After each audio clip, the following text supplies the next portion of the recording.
Are you a woman in the middle? You're in the right place. I'm Suzy Rosenstein, and you are listening to the Women in the Middle podcast, episode number 10. Imagine living your life after 50 and feeling energized and excited about your future. Welcome to the Women in the Middle podcast, the podcast for women who are ready to figure out what they want and create the life they deserve. Here's your host and master certified life coach, Suzy Rosenstein.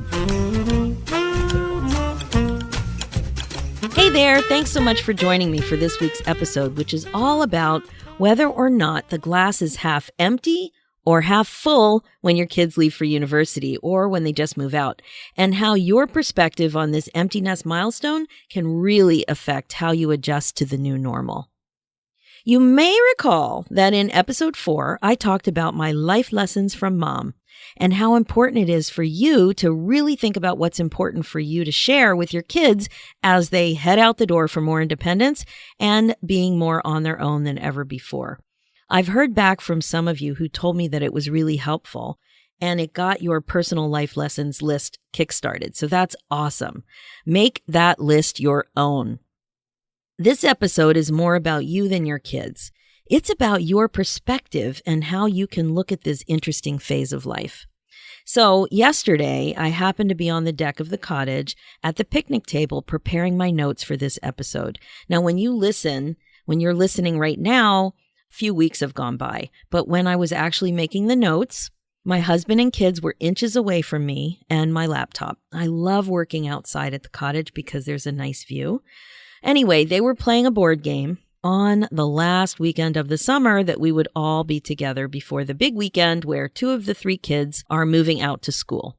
My oldest graduated in May and he's back home for the time being, so it's not a classic empty nest where there's actually no remnant of a kid in the house, but he's back and it is the 3rd time that a kid is leaving.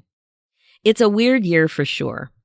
Like I said, my youngest, my baby, is out the door in a few days. And again, when this podcast airs, he will have been in university for a couple of weeks. To make matters worse, though, right now, I'm scheduled to be out of town and I won't be available to actually help him move into his dorm. My husband will, though, so it's completely fine. And he's going where I went to school and moving into the same dorm where I lived and I was a Don for a couple of years. I've been there with him twice this past year for different open house events and orientation. We've even done a residence tour in that building twice. But I know many of you moms in the middle out there will agree that I'm not feeling like this is my shining mom moment. When I saw the conflict in the date for my travel, I spoke to him about it and he agreed that I should go. But, oh my God, I never imagined this would happen. He's only 1 hour away. Like this university is only an hour away. And I told him that I would come out and visit the next weekend to bring him anything, that didn't make it on the first trip and to fill his fridge. But he's not that crazy about it. And, he said Frosh Week activities and he said that a week is too soon. So even though I wasn't there to help him move in, he doesn't like this plan. He says he doesn't want to see me that soon after he gets there. Wah, wah. So that's what's going on with me right now. He does have me thinking about it, though, and I understand. I do understand. And this got me thinking back in my brain, those memories of the day that I left for university way back in 1981. I remember it like it was yesterday. Well, not exactly yesterday, but it seems more recent than it was. I was only going an hour away as well. And there is a certain comfort in that. It's away, but not too far away. I was extremely excited to start this next phase of my life. I had just turned 18 and I was off to Westchester University in Pennsylvania. I couldn't wait to be part of the amazing Golden Rams marching band. Like, really excited.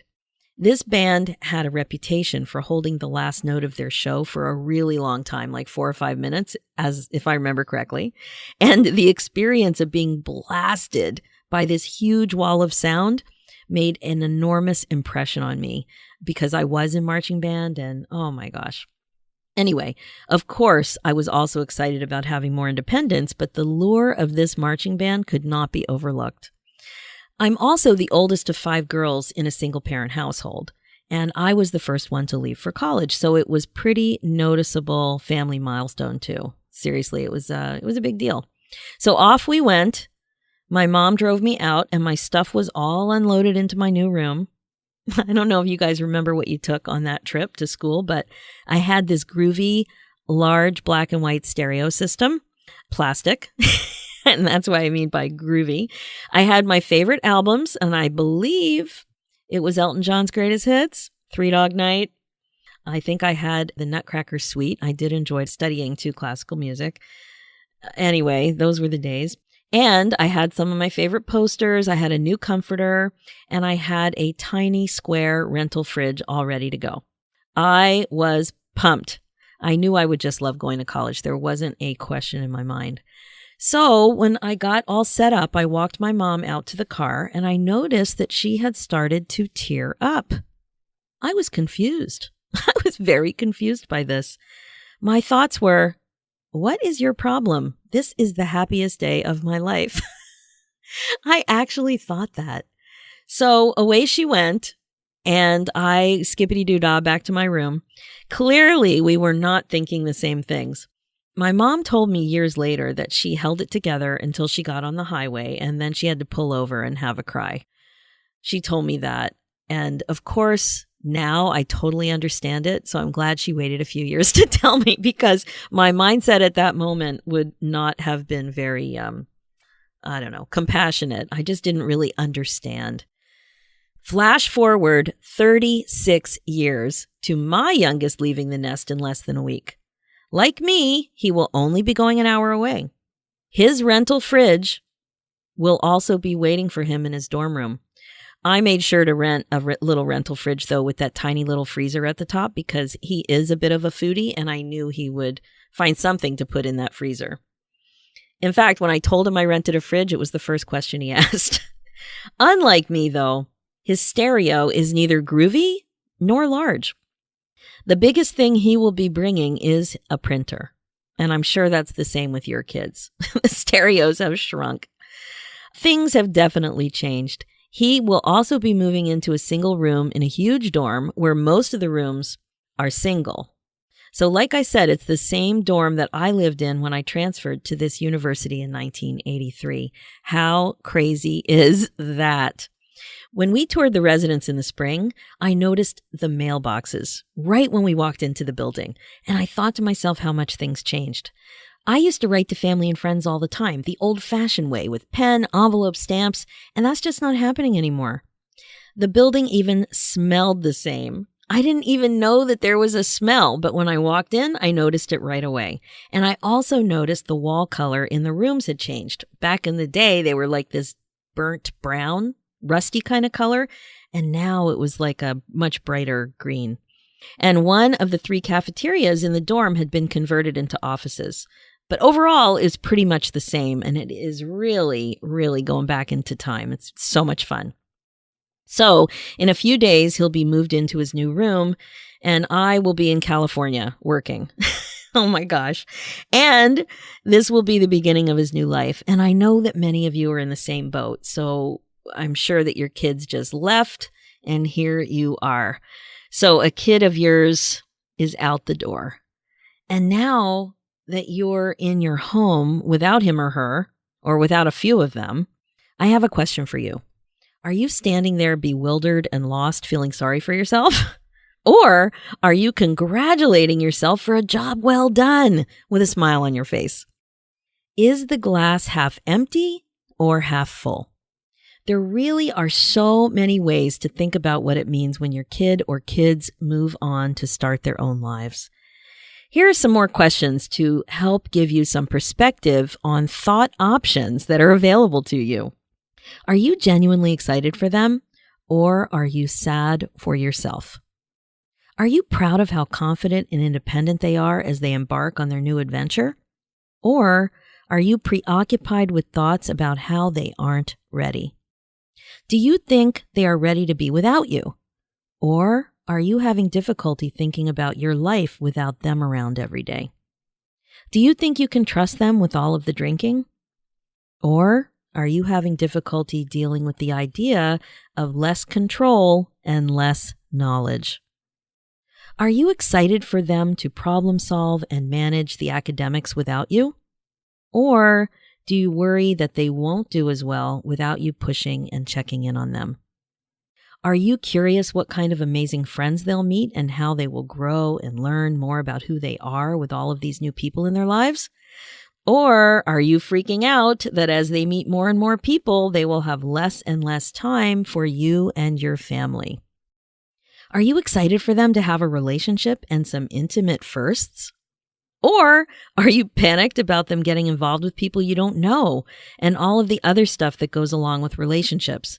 Sex, unplanned pregnancy, STDs, blah, blah, blah, and drinking combined with all of this stuff. Are you curious about how you will spend your newly found freedom of having fewer kid-related responsibilities? Or are you just completely confused and miserable about who you are without a kid home and how you'll fill your time when your kids aren't around? Your head could explode, right? I mean, wow. When you're really honest with yourself, what are you thinking?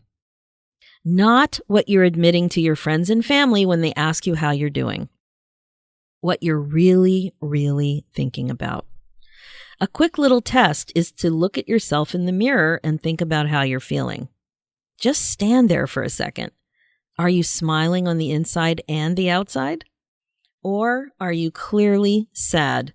Like you're ready to crawl back into your bed and pull the covers over your head. When I ask about happiness, I don't mean jumping for joy, but I do mean the happy side of life. The glass is half full. You're curious. You're fascinated with what you can do and create with the new normal.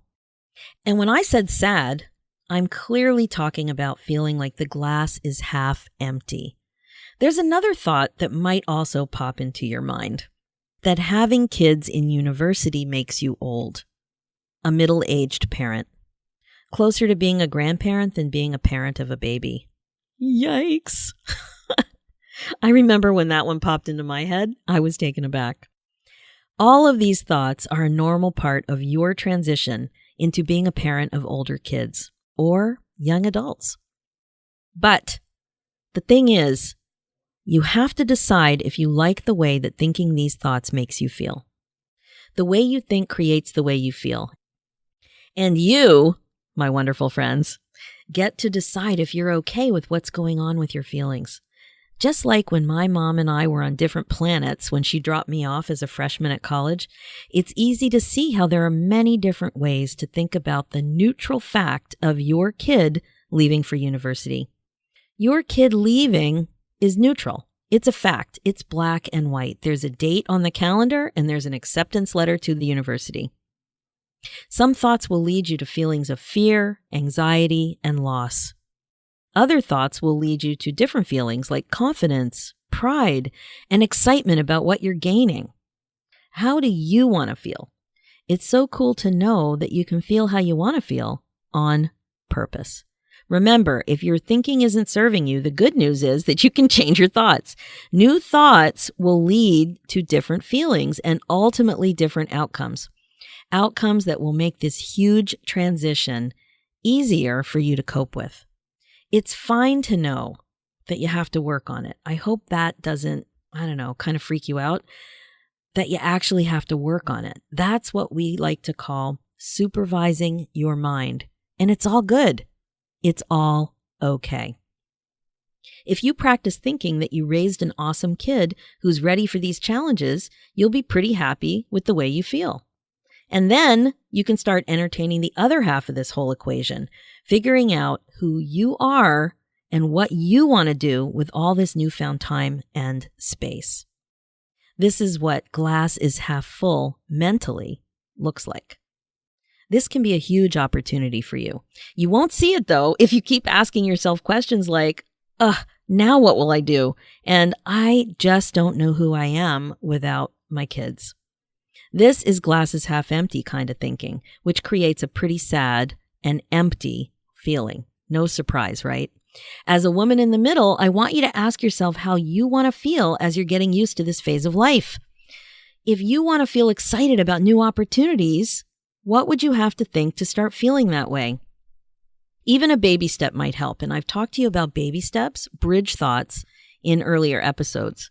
Could you be open to the idea that you can figure out an amazing plan for yourself for this part of your life?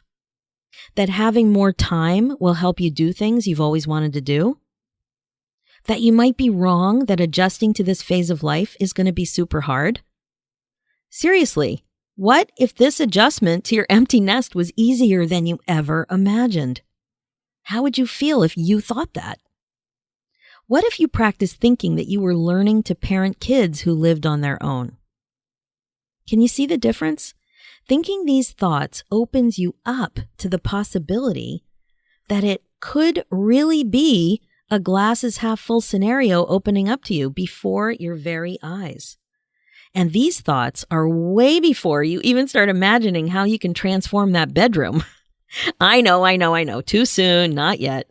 Your kid or kids aren't launched yet, and they'll probably be back. I'm watching my friends who are a little ahead of me, and they totally come back. Most of them come back. I did have a friend, though, 2 friends whose kid got jobs right away. So that can happen too, but it's totally normal these days to expect a kid to come home and not be fully launched right away. So the room might not be completely available to renovate yet, but you could at least have sex in there just for fun. I mean, just to switch things up and get your whole new perspective rolling. How about that for a challenge? How's that for glasses half full? That's it for this episode. Hope you recovered from that last idea and your mind is going a mile a minute over new possibilities for your life now. Thanks so much for joining me on this amazing ride, though. Being a woman in the middle is the best place to be, even as we're dealing with all of this big empty nest stuff, one thought at a time. That's it for this episode. Thanks so much for listening. If you enjoyed this podcast, make sure to subscribe so you don't miss anything. I would love to hear what you thought too, so how about leaving me a review on iTunes? I know it's a bit of extra effort, but there's a reward. First, you'll know deep in your heart that you made this midlife gal smile. Also, I'll be doing a draw over the next few weeks for 10 lucky reviewers to win a free hour of coaching. Just go to womeninthemiddlepodcast.com/iTunes for totally simple instructions for how to leave your iTunes review. And good luck! You might be the lucky winner of some free coaching. Thanks for listening to this episode of Women in the Middle.